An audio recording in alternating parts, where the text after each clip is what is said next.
Zainul Abid Saqafi Pathanapuram, councillor, psychotherapist, LD management trainer, remedy plus clinic Omassery. അപ്പോൾ വിഷാദ രോഗം വരാനുള്ള കാരണം ഞാൻ പറഞ്ഞത് നമ്മുടെ മുൻകാല ജീവിതത്തിലുണ്ടായ പ്രയാസകരമായ അനുഭവങ്ങളായിരിക്കാം, അല്ലെങ്കിൽ ജീവിതത്തിൽ അനുഭവിച്ച പ്രയാസങ്ങളാവാം. 100-ൽ 80% വിഷാദരോഗം പിടിപെട്ടിരിക്കുന്നത് സ്ത്രീകളിലാണ്. ഏകദേശം 18 വയസ്സ് മുതൽ വിഷാദരോഗം തുടങ്ങുന്നവരുണ്ട്. തന്നിൽ ഉള്ള ചില ലക്ഷണങ്ങൾ കണ്ടിട്ട് പോലും, അല്ലെങ്കിൽ ആരെങ്കിലും പറഞ്ഞിട്ടും അതിനൊന്നും മൈൻഡ് ചെയ്യാതെ ചികിത്സക്ക് പോകാതിരിക്കുന്നവരുണ്ട്.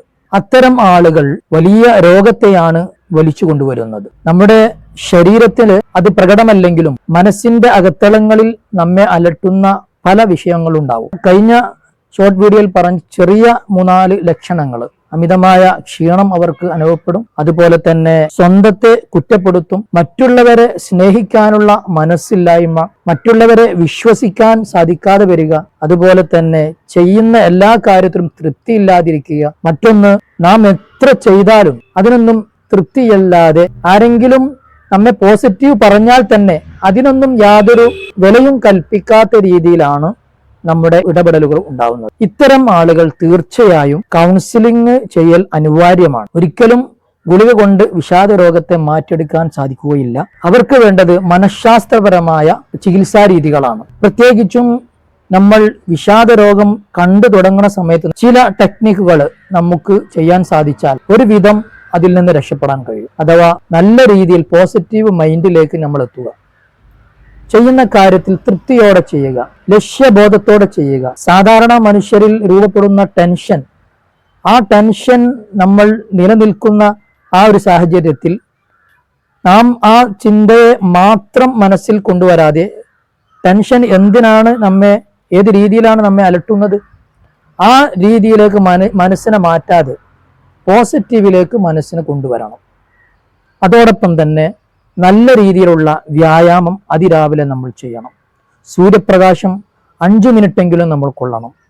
ഇങ്ങനെ ചില രീതികൾ നമ്മൾ ശീലിച്ചു കഴിഞ്ഞാൽ തീർച്ചയായും വിഷാദരോഗം വരുന്ന ലക്ഷണത്തെ കണ്ടു തുടങ്ങിയ ഉടൻ തന്നെ നമ്മൾ അതിനെ സ്വയം ട്രീറ്റ്മെന്റ് ചെയ്താൽ അമിതമായ രീതിയിലേക്ക് നമ്മുടെ ഈ വിഷാദരോഗം എത്തുകയില്ല. പ്രത്യേകിച്ച് പറയാനുള്ളത്, അമിതമായ ലക്ഷണങ്ങൾ നിങ്ങളിൽ കണ്ടുവന്നാൽ തീർച്ചയായും അതിനെ ട്രീറ്റ്മെന്റ് തന്നെയാണ്. സ്വയം ചികിത്സിക്കുന്നതിലേക്ക് നമ്മൾ മാറാതെ നമ്മുടെ പ്രശ്നങ്ങൾ നമ്മുടെ ആരോടാണോ തുറന്നു പറയാൻ പറ്റിയ ഒരാളോട് കാര്യങ്ങൾ പറഞ്ഞ് എൻ്റെ രോഗം എന്താണ് എന്ന് അവരോട് ചോദിച്ചറിഞ്ഞ് നമ്മൾ അതിനെ ചികിത്സ നടത്തിയാൽ മാത്രമേ ഇത്തരം വിഷാദ രോഗങ്ങളിൽ നിന്ന് രക്ഷപ്പെടുകയുള്ളൂ. പിന്നീട് പറയാനുള്ളത്, പ്രത്യേകിച്ച് ഗർഭിണികളായ സ്ത്രീകൾ, അവരിലും ഡിപ്രഷൻ കടന്നു വരുന്നുണ്ട്.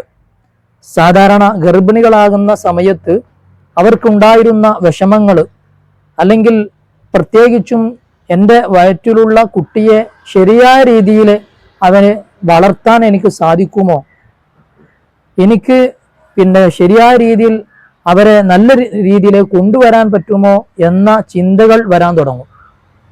പ്രസവിക്കുന്നതിൻ്റെ 3 മാസം മുമ്പ് സ്ത്രീകളിലൊക്കെ രൂപപ്പെടുന്ന ഒരു ചിന്തയാണ് ഇനിയുള്ള ഗർഭം എങ്ങനെയായിരിക്കും എന്ന പ്രയാസം.